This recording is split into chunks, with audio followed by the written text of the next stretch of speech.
blow it in the playoffs. Hello, everyone, and welcome again to the Pucken Leafs Podcast. I'm Joe Choss with my boy, Coach Frank, and we're going to break down all of the things happening in Leafland. Well, Frankie, we can cancel the parade because the Leafs are surely not going to go 82-0. They lose Monday night to the lowly Chicago Blackhawks. I know everyone was excited about seeing Connor Bedard, who had definitely had his glimpses of looking like a generational player, but didn't get on the score sheet. We'll get into that. But I know we always have a thing, you and I, where we say, you know, the good, the bad, the Leafy, what we like, what we don't like. I'm just going to bring Leafiness to you right off the hop.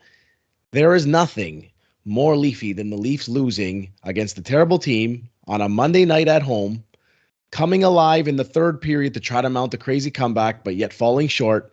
Oh, yes, and it's against a goalie that nobody's ever heard of, and he's got like 2 career wins. Just picture perfect. You cannot script it any better. That was a Leafy game right there. How do you add on top of that? Let's see. Nope, I don't think you can. I think you captured everything pretty good. Terrible start. Yeah. Yep. Throw that in there too. So Yep. I had the pleasure of being there, watching that game. I really expected kind of like a 2-goal, 2-assist performance by Bedard and like a 6-5 win in overtime by the Leafs. That was my mindset going in, because here I am looking at Arvill Soderblom with 2 career wins, last getting it in 2022, and I'm saying to myself, I look at that Chicago defense and I'm saying this team is going to light them up. And but Frankie, when someone mentioned he was starting on Twitter and I never heard of him, I'm like, This is not good for the Leafs. Any other team, you're like, oh, this is great. You see his record, guy you never heard of. This is great. For the Leafs, this is not good because you know that this goalie is going to come out of nowhere and have a performance. And he certainly did. He looked great, especially in that third period. Mm-hmm. Well, one thing I could say, and the only thing I'll give the Leafs credit for, they had a lot of high danger chances. Like, they were in and around the net, but it's been the same theme, which we'll get into, which is the sloppiness. But one thing I noticed, they just couldn't hit the net.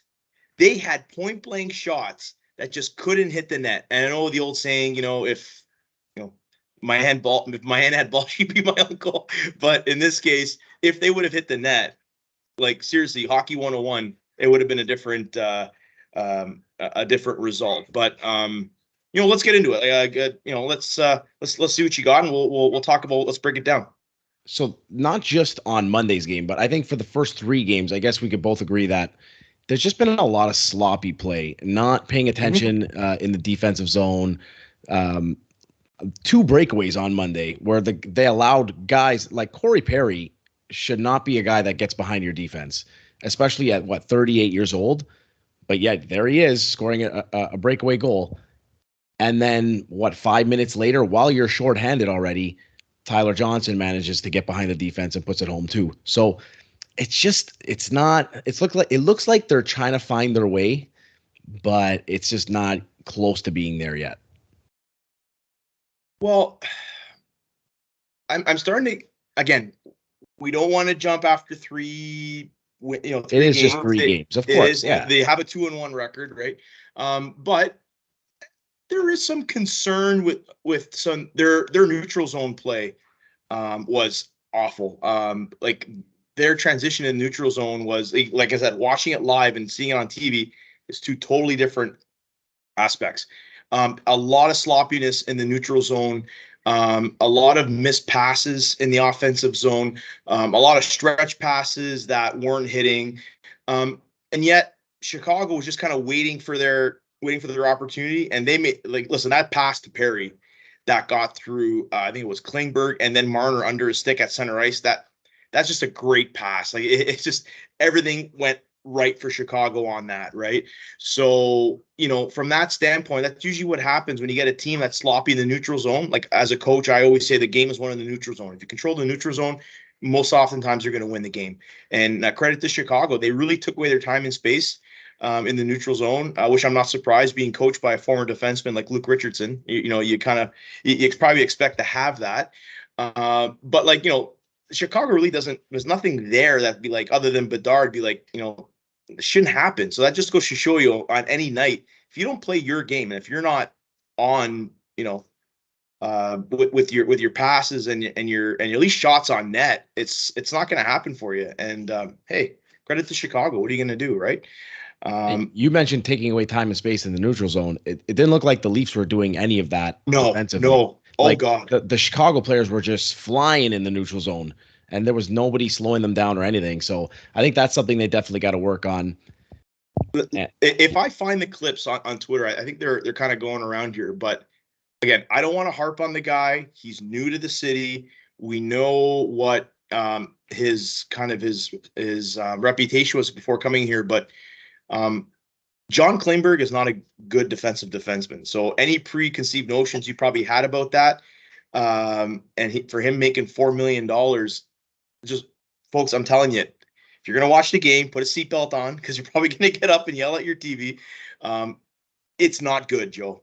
It's not, but you got to take the good with the bad. He makes a great first pass. He does. The power play just looks so much better with him on it. It does. I expected him to get a couple shots through. He didn't. Doesn't need to, though, Frankie. He does not need to. He's putting it in the right places. But Joe, and him being a right shot allows for that one-timer with Nylander, who's got the right shot. It does. But he makes his decisions quicker also than Riley. I feel like Riley overthinks it on the power play. He just snaps it around a lot quicker, it feels like. I kind of saw that Klingberg was getting his shots through, but I was waiting for the big one-timer, because essentially what we said about Riley last year is Riley rarely took a slap shot. He would get these shots through and he hopefully get to Tavares. But with Klingberg, I'm expecting that one-timer, which would then back up the penalty killers, right? If they're not expecting it, then they're going to try to take away Nylander and Matthews, which are pretty much the option. What they've changed this year with Boucher running the power play is they're attacking more from down low. If you notice, there's a lot more plays down low and then up to Tavares in the kind of in the mid slot area, whereas they were always working Marner on the half boards. It was always Marner kind of trying to make that low percentage pass over to Matthews. You knew where it was going. It was going to Matthews one way or another. But I see that they're attacking the middle of the net. The net more from the bottom. Again, just seeing it live and reading it, I'm starting to make more and more sense, which is good, because you want to utilize that guy in front of the net. Everybody knows the puck's going to go to Matthews, which leaves Tavares was open quite a bit in that game. So that's just from what I saw on the power play. And I got to be honest with you, that second unit's not that bad either. I kind of like the look of that second unit. It's a little different formation. You don't know where the puck is going, but Bertuzzi will make his money. Mark my words, Bertuzzi will make his money in front of the net. If you thought Tavares was good in front, Bertuzzi is just an animal. And he had 5 goals in the playoffs last year just from like in that area as well. So give it time. But from what I saw, I liked his game on the power play. Okay, so the power plays look good. You like the second unit, even though they only get like 20 seconds. It seemed like the last couple games. In terms of the defense, it hasn't looked great. If you want to shake up the D pairs, where do you go with that? Because you're not bringing in another defenseman who's out of the lineup into this lineup. If Connor Timmins was healthy, maybe you would do that. That's but you answer. Don't. Yeah. McCabe has really struggled these first 3 games. I don't know if I agree with that. I think so. I think he's just like that Tyler Johnson goal. He comes way over too much on the right side, and it allows Johnson to get behind them, and the pass is there for Johnson. He gets in and scores the goal. But I don't know. He just I'm listen. It's like you said. It's 3 games. I'm not too concerned, but I think he could be a lot better. Him and Klingberg just does not work. The defense is a major concern of mine. It was a major concern going into training camp. It was a major concern after 4 preseason games. Listen, the one guy that I've been really impressed with is Ben Liljegren. Looks like he's going to take another step, to be honest with you. I'm willing to take the good with the bad with him, but he's got a little more edge to his game. He's moving up the lineup, which is good. The problem is, Joe, is your bottom end guys are in trouble. And without a seventh guy really pushing that, like Timmins could have done, it sometimes it puts your guys on high alert, meaning, if I don't play, I'm out, right? And to me, Gio's number 6. He struggled. He has struggled a lot with foot speed. I can't remember who was on that left side that beat him in the first period, if it was Athanasiou, or if it was Radish, but Gio was kind of stumbling over his feet, and you can't fight Father Time, right? The problem is Simon Benoit ain't gonna do it. Nope. And he's not pushing anybody for ice time. So this Connor Timmins injury, I think, is a little bit more detrimental than people think. I agree. Because I would have expected him to be in the lineup by now already. And considering the training camp that he had, the other issue is, Joe, we're going to get a guy. Unless you're going to trade money in, you're not going to money get out. a guy. That's No, why you're you not. got to do it in-house. Unless you're going to trade money in, money out, or find a team that has 8 or 9 defensemen that they're carrying, and you can make a minor league deal and try to get a guy through waivers or something. I don't know, but this is what they have, man. They with the pairings, I think they've done what I would have done today. I actually would have put Liljegren with Riley. I agree.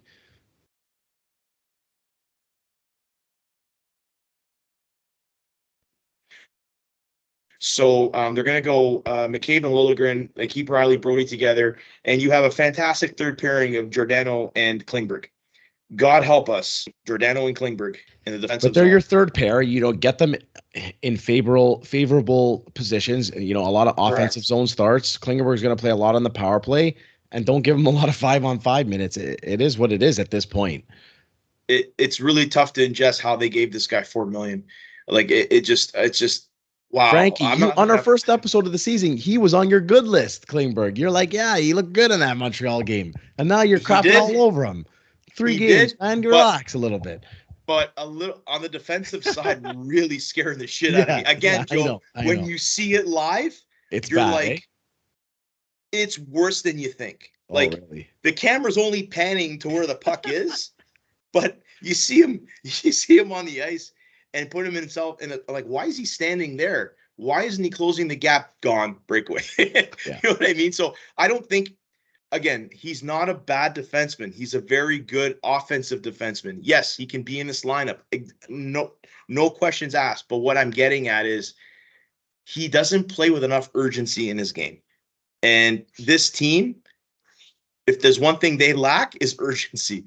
And they just added another guy who's just like our buddy Bobby Bottles. Just do him a thing, man. Doing it at your own pace. So that's all I'm saying. Hey, listen, I expect the guy to get 50 points and be a minus 22. So that's really what my expectation was coming into the year. Sounds about right. Yeah. Yeah. All right. So you were there Monday. You had a very hot take last episode that Joseph Woll was going to end up with more starts than Samsonov this year. Yep. What did you think of Woll's performance, his first one of the year? I'm doubling down on it. I don't care about the loss. If it wasn't for him, that game would have been over in the first period. He looks very calm, very collected in the crease. He's not swimming. He's very square to the shooter. His rebound control was very good. And when he had to kick out a rebound, it was usually, into the gray areas, into the corners. So I thought with that, it was really good. The goals that beat him, if I can take a line from Sheldon Keefe, a lot of the goals that beat him, the shooter was looking him right in the eye, meaning they were either breakaway or a 2-on-1. Woll wasn't looking at the back of somebody's head, like a tip-in shot or something like that, right? So the shots that beat him were fairly clean. You could have asked for one of those breakaways to be saved. How can that just comes with the territory? But again, he gave them a chance to win, and if he keeps doing that, Joe, things are going to tighten up. We all know. We say this every year. Come mid to late November, early December, the game starts tightening up. And if the Leafs find a way to tighten up and Woll's going to play like that, it's going to be hard not to, for him not to push the crease from Samsonov, because it's been not great from Samsonov to start. Not the best. Not the best. No. Mr. Louis Domingue. I got to say, I'm quite impressed with your goalie analysis there, man. Maybe Coach Frank should start his own goalie school, because you really broke down his play really well there. I was a goalie. That's a lot of people don't recall that I was a goalie starting, but I don't know much of. I'm not a goalie guru. I just what I saw was straightforward. So All right, all right. All right. And the last thing I have for the I have two more things for the bad. Crappy starts. This, I think we just accept the fact that this team is always going to start. It's going to take like 10 minutes, even a period for this team to get into the game. Because now we've had different coaches, different management, different players, different assistant coaches. It doesn't change. So it is what it is. It's been happening since the Matthews era began. And we just have to accept it at this point, which is so frustrating. I mean, they've had 3 games. They've allowed the first goal all 3 games. Not surprised by it one bit. It'd be nice for them to score the first goal once in a while, but here we are. Maybe, now they're going on the road. Maybe they could switch that up. But again, the slow starts. What else can we say, Frankie? I really wish Corey Perry didn't score any of those goals. And why did they sign him 3 years ago? I really wish we signed Corey Perry back in 2019 when he wanted to come here. Oh, I still find those tweets from 4 years ago and be like, I saved them and be like, see, you should have signed him. Should have signed him.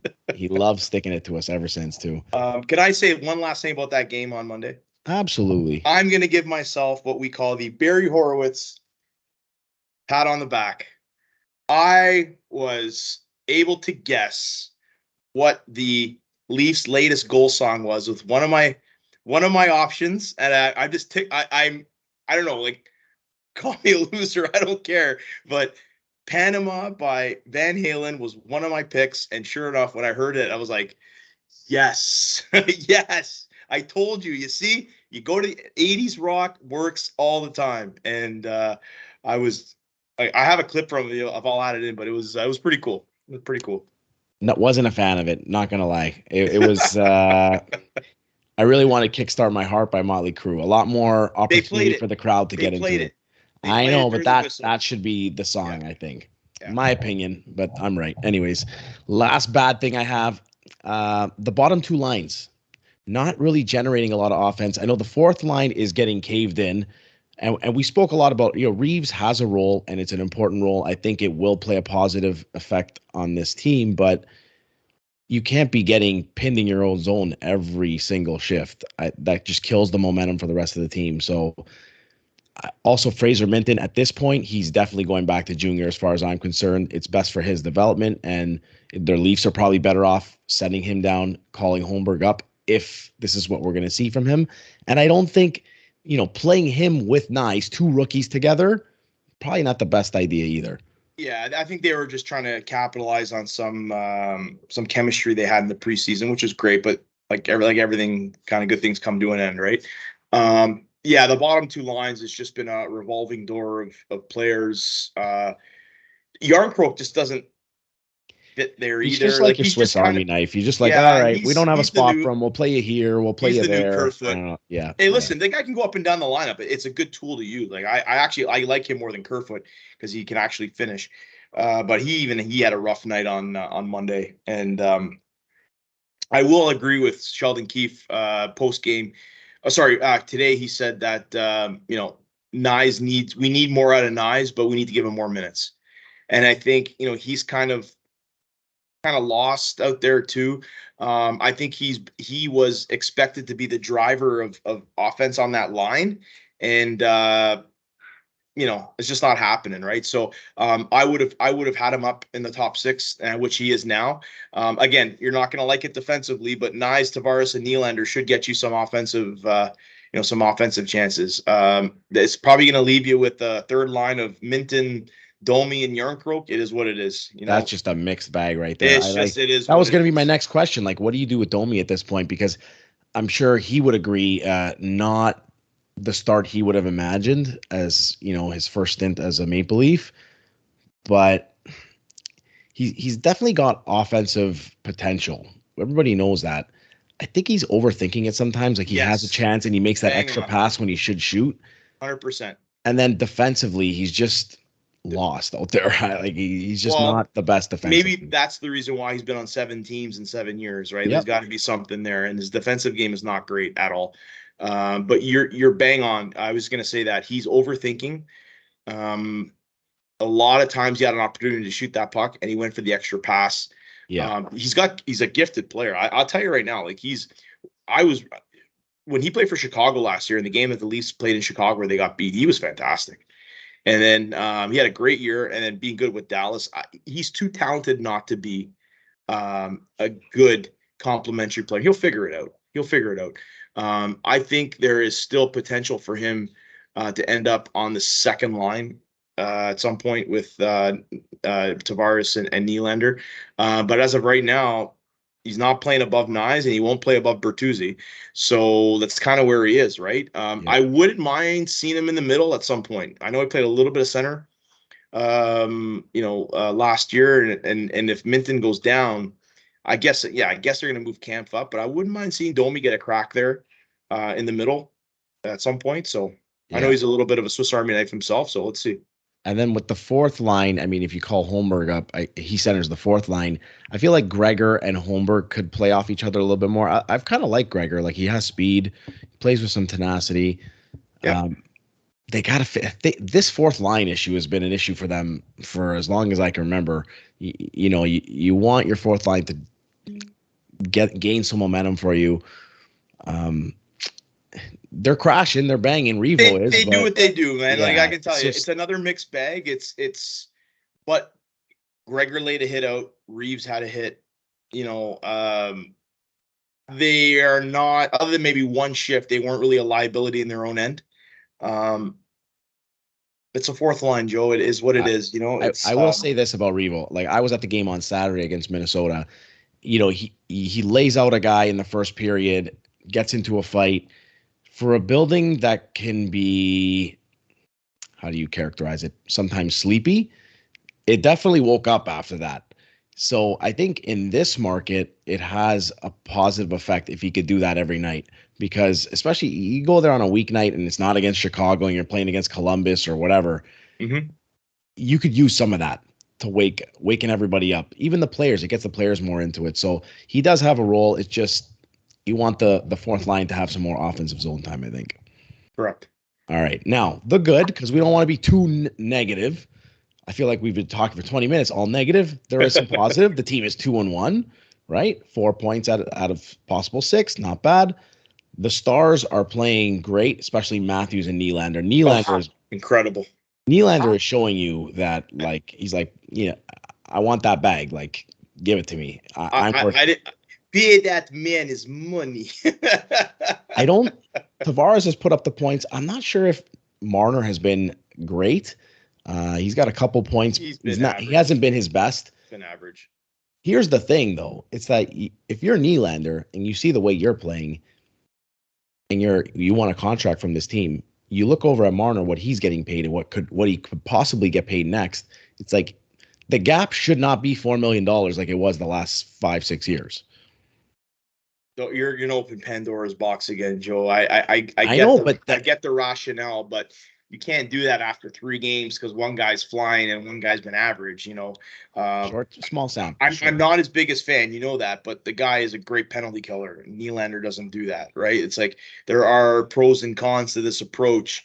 Nylander scores goals in the playoffs, and Marner doesn't. Like I said, don't go there, Joe. This will be another 40 minutes. Like, don't go there. We don't have that much time tonight. I didn't think Nylander had another gear till, again, seeing it live, and he just seems like he's on a mission. You know what I mean? And at what point does, like, we even start having the conversation that maybe he should be playing with Matthews? Because imagine that line being unstoppable. And then I have no issues going with, like, Nyes, Tavares, and Marner. There's nothing wrong with that. Yeah. Right. So it's good options, right? Like, again, Joe, for the next month or so, they're probably going to be winning 6-4 and 7-3 and enjoy it, because this really means nothing till April. So indeed. I got one other positive. Last year, I complained a lot that, like, the Leafs could not score a goal up 6-on-5 when they pulled the goalie. They've scored a couple already. Yeah. And, man, when they pull the goalie, I think they pulled the goalie for like 10 minutes because they pulled the goalie with 5 minutes left against Montreal. They did the same thing against Chicago. They haven't allowed a goal, and they're just all over the other team. They, like, say what you want about their overall game on Monday. They could have had 2, 3, even 4 goals when they were up 6-on-5 at the end of that game against Chicago. And well, they did score one, but it got called back. But True. There's another one. But I agree 100%. Yep. It's and that's a Guy Boucher effect. Like he's been in charge of that. I think I read somewhere that they're trying to not set up as much. They're trying to just get it to the net as much as possible and crash the net. And I think you do see some of that. So, all right. And my last positive, Frankie, is that they're heading on the road. Sometimes a team looks forward to playing on the road. I think this team could benefit from it. They've got the Panthers, a little revenge game on Thursday. Then they play the Lightning. Could be a revenge game for the Lightning, although they're not playing too great as of late. They get the Caps, the Stars, the Preds. They're back at home against the Kings, and then back on the road against the Bruins. So anything you're looking forward to in this little stint that they've got coming up here? Yeah, what I wouldn't mind seeing is what Winnipeg didn't do. What Winnipeg did the other night was laying a dud, knowing that Dubois came back to town to play against Winnipeg. They at least have an opportunity here to walk into a barn that they were flat out embarrassed in the playoffs. And I don't expect it to be a big crowd, not like the playoffs, but it might be the Snowbirds from Toronto. They might head over from the shopping mall. Maybe, yes, maybe. But I honestly, I expect energy. I expect a pushback. I might be setting myself up for disappointment because I know what team we're talking about here, but I want to see how different it is with it. Is it the Reeves effect? Like I would actually start the guy, to be quite honest with you. I don't give a shit. Start him with Matthews and Bertuzzi just to see what can happen. Now I understand that Bennett's not playing, which is a shame, or may not be playing. Really? That's what I heard. No! That's the only reason I wanted to tune in to. And Budis is not there anymore, so I don't know who they're going to target. But regardless, I do want to see at least some pushback here. So a successful road trip for me, honestly, out of 5 games. Again, I wouldn't mind seeing 7 out of 10 points. Yeah, I agree. That's a good measure there. I'd say against the Panthers, like when they were down 3-0 against the Panthers, it's kind of tough to like try to get revenge against the Bennett after he took out Nyes because you have so little room for error and you take a bad penalty and that could be the difference in the series. Now it's like the regular season, whatever. This team's going to make the playoffs. It's message sending time. But if he's not in the lineup, man, then you got to wait till the next time they play. That sucks. I was not aware of that. I was going to really look forward to that. Yeah, unfortunately. You crushed my dreams. Sorry, bud. Oh, man. All right.